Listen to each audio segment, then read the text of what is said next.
Hi everyone, welcome to September's vlog from our Pear Tree Plot. We've just come back from Malvern. We've had to hide in the shed because it's raining outside, and as you can tell by our clothing, the weather's dramatically changed. So we're hiding in here for a little bit while the weather changes. Yeah, this month this video, we finally got around to painting our shed that we got given last October, so it's only been almost a whole year, but we managed to paint it literally just before it seems like the rain came in. We had like the last dry weekend. The weather was quite nice, wasn't it? Yeah, it feels like autumn's setting today, so we've getting a lick of paint on it just in time, we think. Yeah. We've pulled up a lot of our carrots and we've done pretty well with them. Yeah. You can see me trying to tackle a couple of the big ones out of the ground. Sorted out all our tomatoes. We've got a bit overrun with rogue tomatoes, and then our actual tomatoes haven't quite ripened yet, so we're trying to sort that out. Yeah. Sunflowers. We've got some really tall sunflowers, probably 1.5 times as tall as our shed. They're huge. They've just come out of nowhere. Yeah, out of nowhere, like in the last 2 weeks. Yeah. We've got 3 and they must have like 10 heads on each, so have a look at them. We've planted a few things, hopefully, fingers crossed, so we get them ready for Christmas dinner. Yeah, and just tried one last time to plant some radishes. Yeah. Because we've tried them 4 times and we just never ever get any, so one last ditch attempt at radishes. Yeah, so stay tuned, and especially straight after this is a little bit video from Malvern Autumn, and you get to see the giant pumpkins. Yeah. And don't forget to like and subscribe and follow us on Instagram at UKAllotmenteers. Let's go. Let's go. Hi everyone, so today we're at Malvern Autumn. How huge they are. We're in the giant veg tent, so we think we're definitely going to have a go next year maybe. Watch your space. Big space.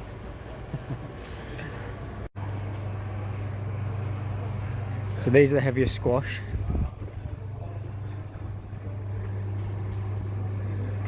It's 2.6 kilograms. Size does matter in this. And then look at him.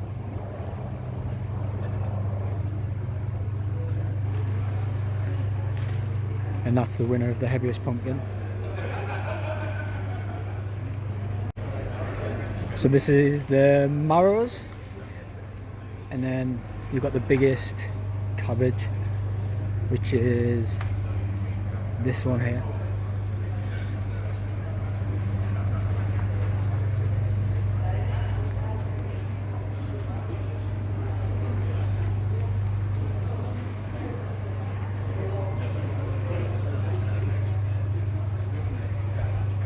That one's first. A new record. So this one's set a new record. It's 92 kilograms. So that's nearly as heavy as you. It's heavier than me, you cheeky sod. We're in the vegetable section of the show at Malvern. It's a little bit noisy, but hopefully you can see some of this amazing veg that's been growing in here. Some of it is absolutely perfect, like you think it was bought in a supermarket. So come and take a look around here. We'll video around some, but it's quite noisy, so you're not going to hear us talk.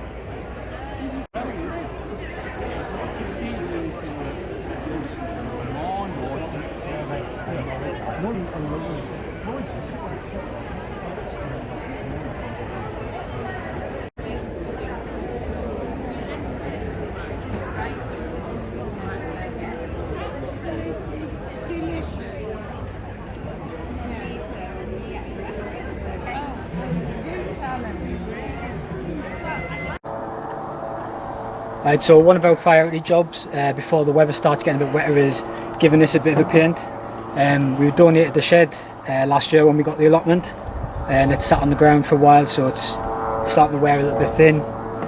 So we're getting a nice little coop and all, because it's supposed to be a little bit better than the cheaper versions that you can get from different shops, but we got that for I think £16 a tin at B&Q, and we've gone for the more expensive paint, so hopefully it's not like a wishy-washy type paint.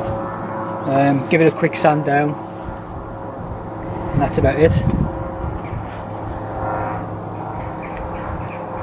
Hopefully we can get it painted and dry before the winter sets in, so we'll let you know how we get on with this. So we've nearly finished the first side. It's looking a little bit bright. I'm probably going to need 2 coats. We're just praying that we haven't missed a rule in our allotment thing that's like you must have a neutral colour shed, because we'll be painting it again if that is the case.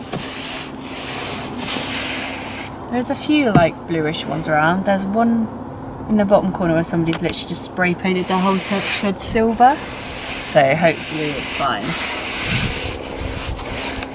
It's one of the problems you encounter in life if you're not particularly tall, to stand on a brick to reach the top of the shed. Doesn't the camera make you half a foot shorter? No.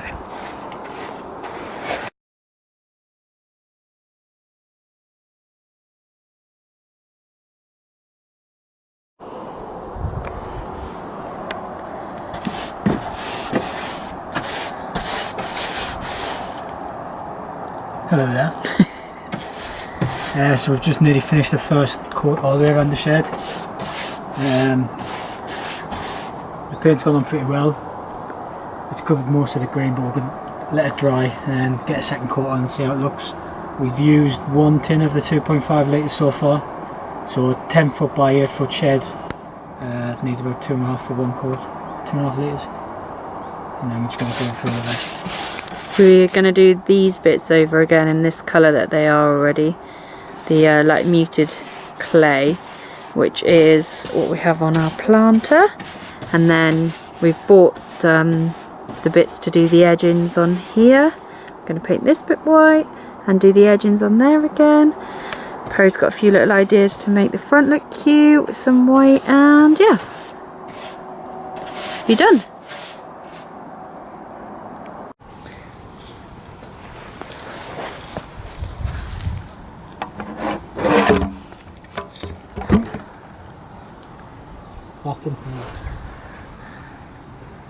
Massive.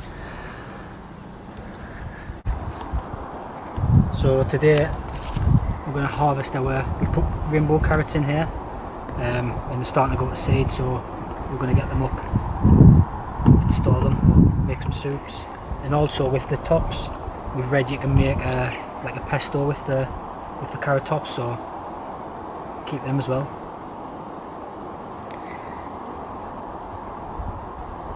Let's see how it goes. Into bed. We've still got bindweed in here as well, but what we've just started from this side, it's because they're that close together. Sorry. Oh, ready? Oh, look at that!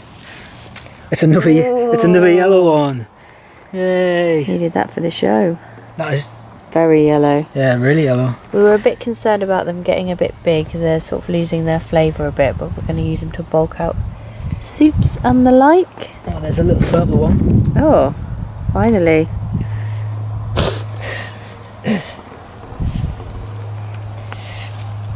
Guess what? Another yellow. Yeah. I feel some yellow soup coming on. Yeah, this is one's yellow well, and a bit bindweed. I wonder if... Go on, put your back into it. I can't get it.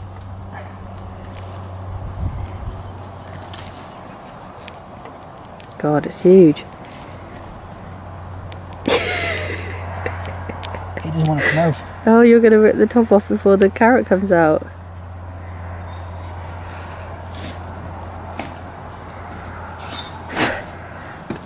Bug crawling up my nose.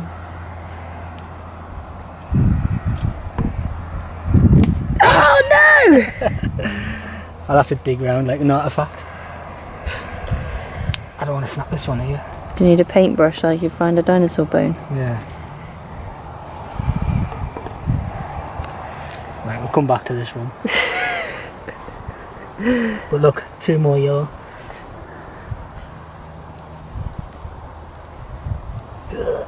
No.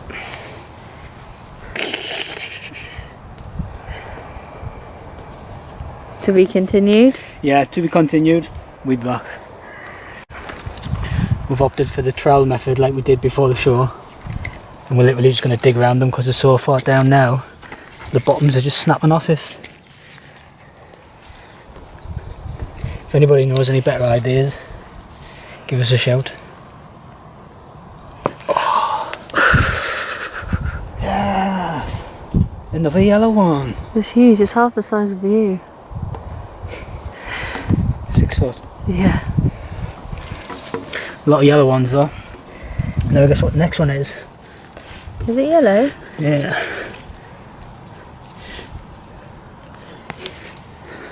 Wow.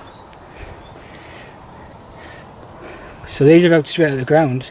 People normally say grow in containers, but obviously it still works.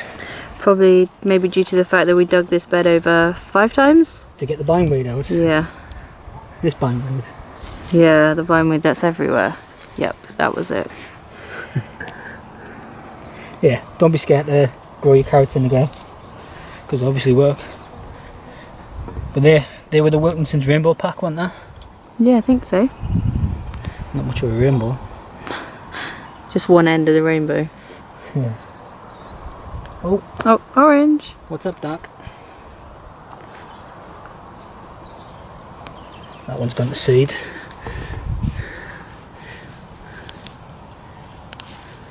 Try one more. Oh, there's a different coloured one, finally.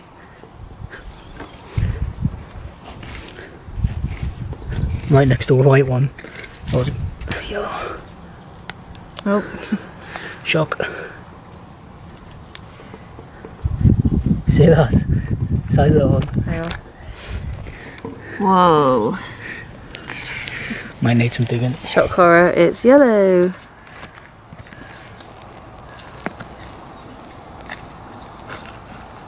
Still on. Mm-hmm.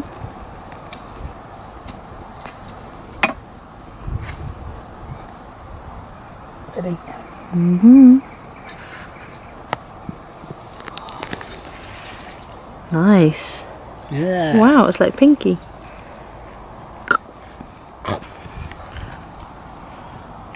What size is that one, man? Them yellow ones grow massive. Dig him.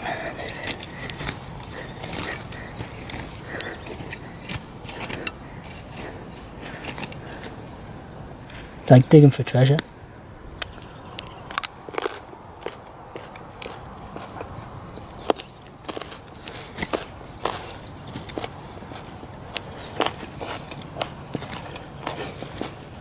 That was a crunchy one.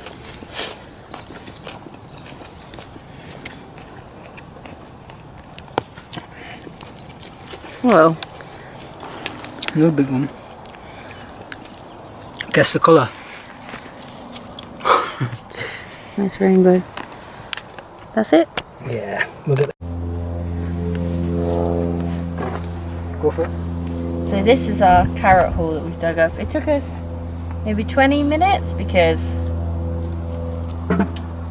they're huge. I mean, this one is as long as my arm. We had some monsters. So these are from Wilkinson's. The rainbow mix pack. Rainbow mix pack. I mean, as you can see, they're nearly all white, and the purple ones were a lot smaller, so they grow well, but just be prepared if you use the Wilkinson's pack that Don't expect the rainbow. yeah. Yeah, I think we've got about 6 orange, 5 purple, and then 3 of these ones. And that's the biggest one that's not yellow. Literally all the others are massive. But yeah, we're pretty pleased with them. All grown in the soil.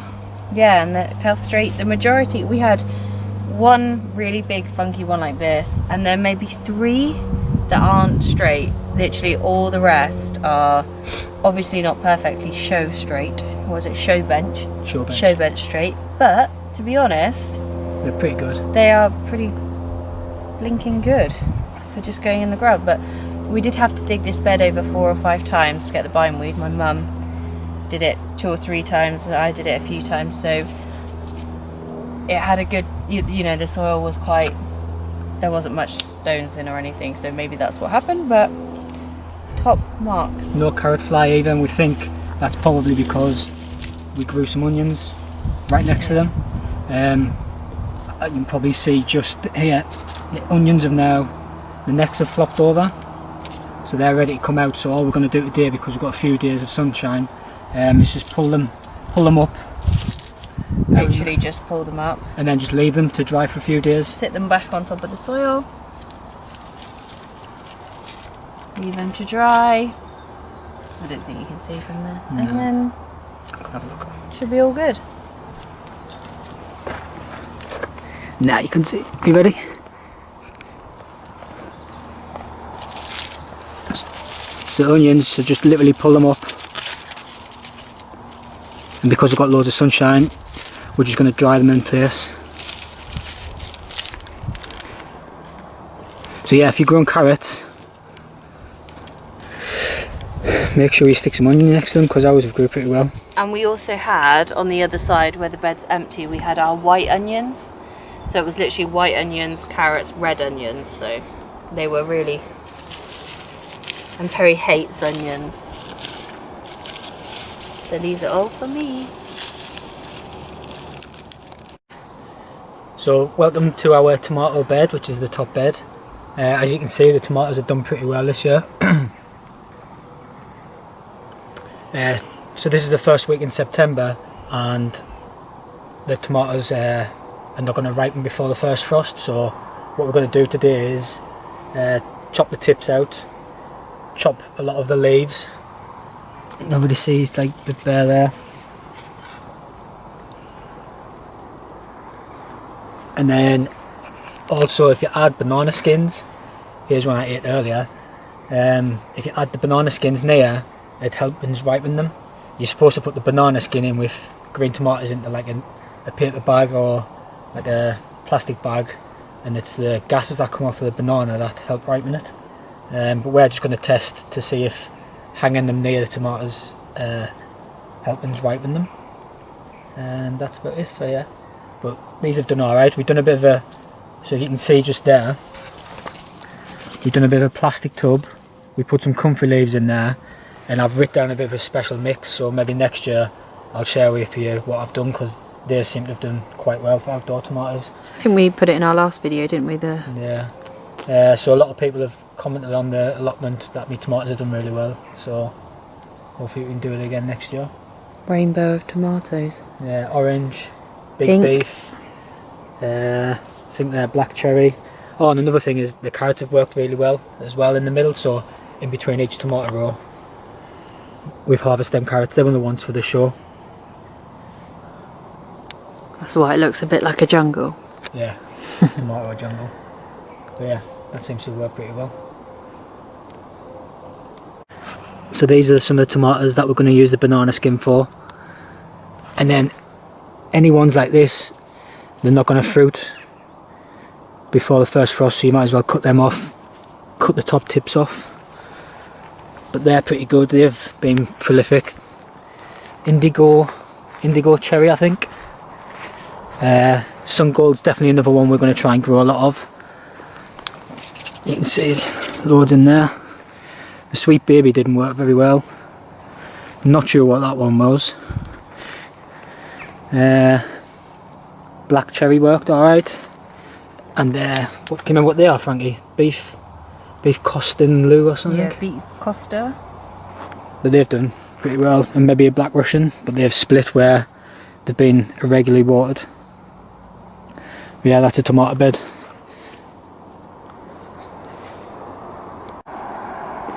So just a bit of an update on the bottom of the bed. So if you remember, the cabbage bed had some wild tomatoes in it. They have literally gone wild and probably done better than our actual tomatoes. So Frankie's just picking a few now inside here. If you look how wild they've gone.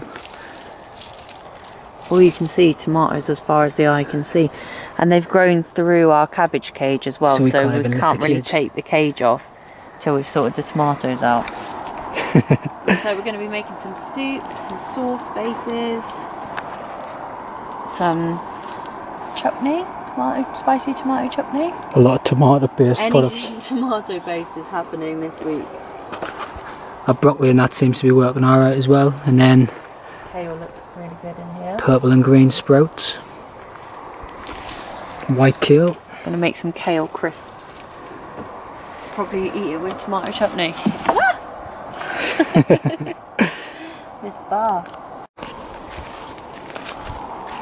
So down the bottom bed, it's a bit of a mix at the minute. So we've got some carrots. We've got some seed potatoes from Sutton's. They're just Charlotte ones that have been stored well. But if you get them in the first week of September, they should hopefully be ready for Christmas. So we're going to try and grow some in the pots and then in the ground there. But if you can see our pumpkins, they're gone a little bit mad. So we're gonna let this one go and see how.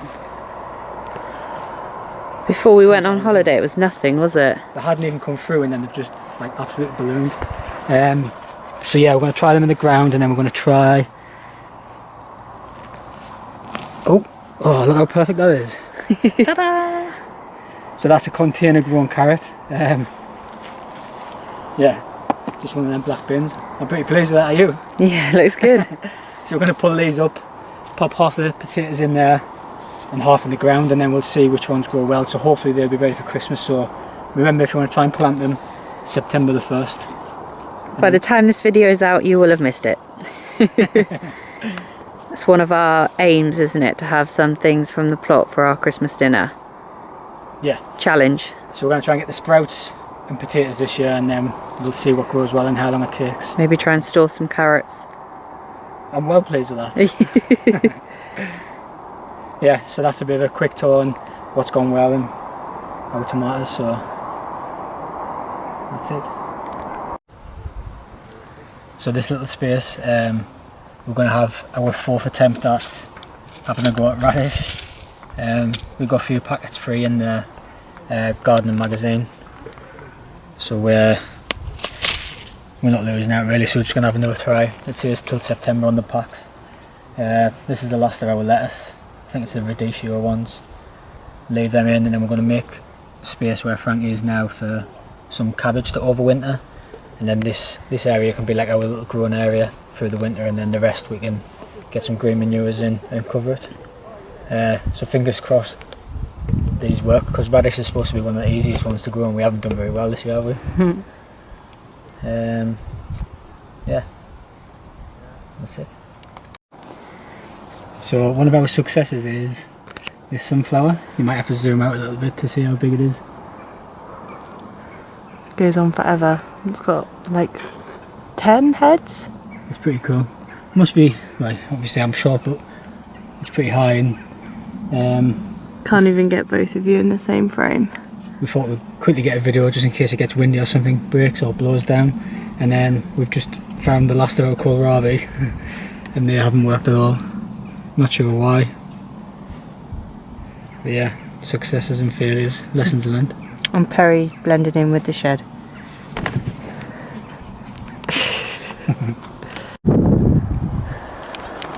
Ta-da! Flash forward to our painted shed. We hope you enjoyed our September vlog. Yep.